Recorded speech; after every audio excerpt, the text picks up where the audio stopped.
Hey guys, I am back with another video. This is Renee the Gamer. I have went ahead and I'm gonna go ahead and finish the next book. Not even gonna talk, not even gonna conversate. I'm just gonna go ahead and go into No Escape.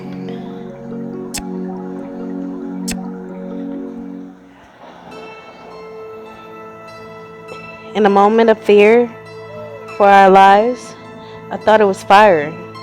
The fountain has spewed up from under the ground. But there is no heat, only a storm of chittering movement and gleaming, vibrant red that glows to darken the sky. Insects. Excuse me. Insects. That's what the sound had been. I staggered back, watching as they stream up from the earth. When the last of them has emerged, the whole swarm disperses to the east. Asra looks unsure if it was a hallucination. Renee! He leaps to my side in a flash and grabs my shoulder, searching my face with desperate eyes.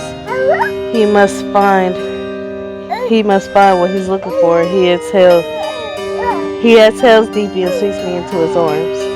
Puzzled, I return his embrace, tightening my hold as his shaky breath by my ear.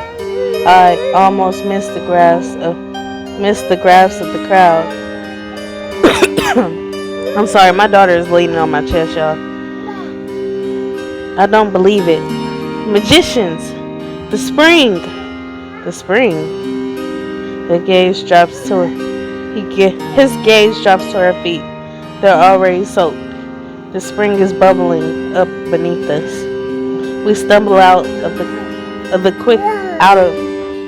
quickly filling pool as the townsfolk rejoice around the spring. Thank you, great wizards. We won't forget this. Please, let us cook you up a feast like you wouldn't believe. We were dragged into a jostling and gracious embrace. I chance a glance at Asra. He's laughing.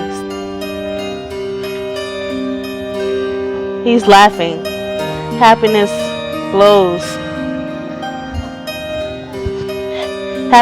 blooms in his chest as we swept away to celebrate. While the feast is prepared, Asra and I are invited. I'm sorry, that was my daughter. She skipped. I'm surprised how long we've been trying to choose. More surprised to choose the snake. It didn't look like false. I wonder how she's doing at the palace. Lay down, girl. Besides, I identify with this one. It's the indigo fox that looks like him in expression. I couldn't find one that I identified with. Wizards, the food is hot. Compile your platter high. Yes. I think that's how we pronounce it. We make our way to the fire pit in the ground, and the moderate crowd parts for us, as Asra seems embarrassed. Smells great. I can't wait to eat it alone under the aloe tree. He gathers 4 grilled cactuses. I think this cactus. 4 grilled cactus from the fire pit and weaves through the townsfolk to find a more private spot. When I step up to the fire, Sergio heaps food onto my plate with a sparkling smile. Say, Renee, once everybody's fed, we're going to break out a couple of instruments.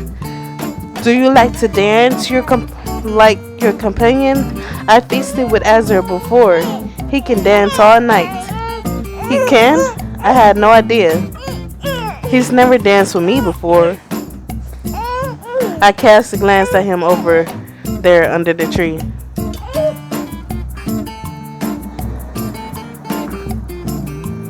I think Azra doesn't want to dance right now, so I'm not gonna force him to dance. So I'm gonna just sit in the corner with Azra. I go to sit next to Azra. His gaze is soft. After a minute of silence, he blinks back from his trance state. Rinaye? Boss was just whispering secrets in my ear. Nadia is wondering about us at the palace, it seems. To Portia. Do you know? Do you know her, Portia? I know Portia. Anyway, I don't know why she was telling me about that. Doesn't sound urgent. She must be lonely. Did you get enough to eat? My plate is stacked to the heavens. I can't believe how much our host piled upon it. I can help you with that if you want. Polishing off his food, Ezra slides over to sit close to me as the music fills the smoky twilight air. Thank you a million times again, Rizzets. I am most delighted that you hung around. Well, I am most delighted with this food. It wasn't any trouble, Sergio. Although, I won't speak for Rinaye. Beetles were a surprise. For the first time since the spring's return, our host's smile drops. Beetles. I was hoping I could tell you. Years ago, some veterans came through town, stayed a couple days. They kept offering us protection in exchange for a third of the cactus crop. We declined, and sometime in the night, they say some kind of giant red beetle descended on the town and came out of nowhere, and the Russians offered to take care of it in exchange for two-thirds of the cactus crop. It was Count Lucio who took it on. When he struck the killing blow, it just turned to a million little ones and burrowed into the ground. The Count called it a day. And the spring has been dry ever since. For that long? But now it's come back. The Count is gone, and things are finally turning around. Yeah. Well, we should probably get going. Thanks for the meal, Sergio.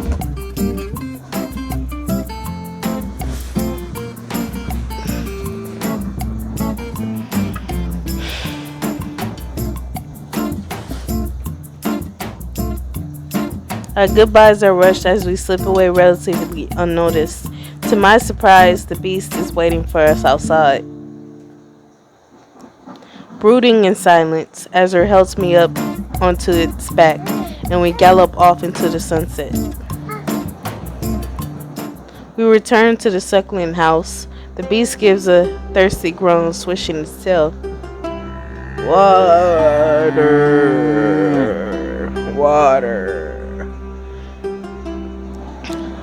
Of course. You too, Rinaye? Azra goes to the basin and I follow. Once to try doing it on my own again. I think he has the same idea. The white bowl is dry as a bone again after a day in the heat. Azra takes a moment to think before we start. This is a little different from what we practiced before, but I couldn't stop wondering earlier. I'm always giving you words to think about, but obviously the strongest spells are words of your own. So this time, try to empty your mind. The words will come. Conscious of his gentle gaze, I place my hands over the bowl.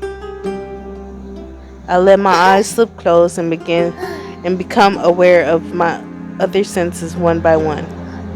The scent of night air fills my lungs, and the scent of Ezra's hair lights up some part of my heart. It helps that it's so quiet out here, so I start to relax, palms hovering over the basin. I imagine the feel of water, the sounds of water, being surrounded by water. When I open my eyes, a tremor runs through my body from my fingers to my toes. I made the water manifest. I never done that before, but something went wrong. Though I can see clear at the bottom, the water is red. I don't want to touch it, much less drink it. Rinaye, do you remember what you were thinking? Being surrounded by water? Surrounded. Interesting. We did just get surrounded by beetles. They were red. It's probably refreshing your mind. It's definitely fresh in mind. Don't worry. Okay? He passes his hand over the basin and the red goes clear. The beast drops his head fully into the bowl to drink. I watch the animal drink until I notice that Asra has headed inside without a word. It's cool inside. Asra has taken off his coat and lit a lantern by the foot of the bed. I know I told you not to worry, but those beetles are a sign. I haven't seen one in years, not since right before. Well, they used to be a real problem in Versa, and they're not of this world, but they can pass through it and cause a lot of damage when they do. We should head back to the city. He sighs deeply, shoulders rising and sinking in stands. The sight of me makes him smile. His eyes are warm as he cuts my face in his hands, brushing his thumbs along under my weary eyes. It's kind of cruel having such a short escape. I wish we could stay away longer. What are you doing? Oh well, someday we'll have time. Asra trying to get some. Nah, we don't know if he already got some now. It said that I was already asleep, so who knows? Carefully, he takes both of my hands, brings them to his lips, and presses a lingering kiss.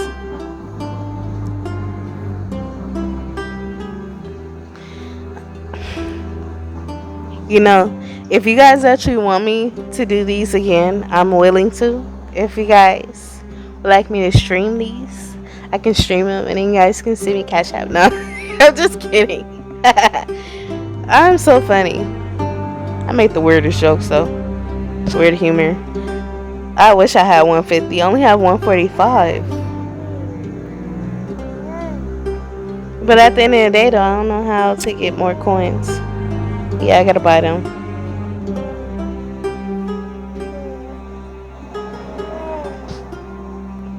Yeah, I gotta buy keys. Coins. Probably buy some later. Tripping. I'm just gonna go ahead and say we have to go. I know. He lowers our hands, unable to let go or to meet my eyes. Something really has him shaken up. Rinaye, wait. Rinaye, wait. Foss hasn't said anything yet. We could stay a little longer at least to get a good night's sleep. You want to wait? He bites his lips, staring intensely at his feet. Yes, but we can't. If we leave now, we might get there before the beetles do. That would be ideal. But I don't know what's going to happen. If I bring you back and something happens to you, how can I forgive myself? He takes a deep shaky breath, leave your brother alone. He takes a deep, shaky breath. A single tear slips from his eye to the corner of his mouth. My heart drives me to pull him forward by the hands in a firm, uncomplicated kiss. It doesn't do much to tend the sudden ache in my chest, but it takes the tragic expression off his face. Thank you. I'm crying over things that haven't even happened yet. It must be getting late.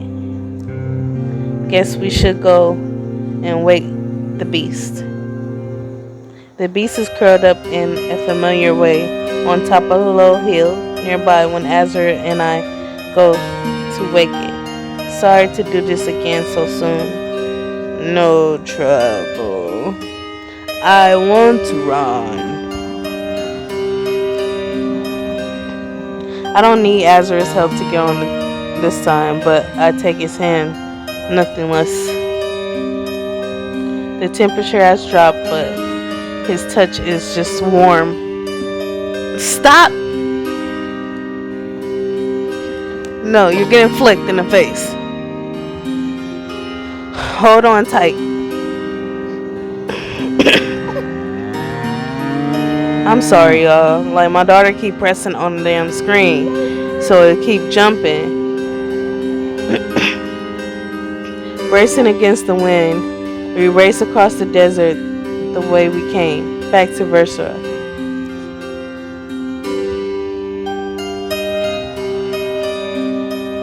Alright, so I'm gonna take this time real quick to stop and talk to you guys about the whole instance. I knew that was gonna be short, that's why I had went ahead. I'm actually gonna go ahead and do chapter 1 in this little stint, because as you see, I have infinite keys only until 11:59 tonight, so I'm gonna try to just get at least a longer videos for you guys real quick. So as we discussed, we're going on to the next book.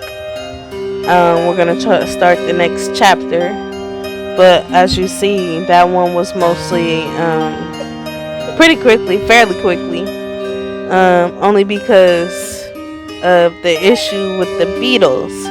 The issue with the Beatles is mostly caused from Lucio, and we won't get to fully know about Lucio until later, but Lucio is the bad guy, and he's not the good guy. He's not someone you want to know. He's not someone who's trying to be good to everyone. He's harming everyone. And even though it says that Lucio had came and destroyed the Beatles, Lucio was the one who released the Beatles actually onto the townsfolk of that. So onto the core reality of it, Lucio had everyone fucked. So he was just playing. Necessarily, Lucio was playing everybody from the beginning.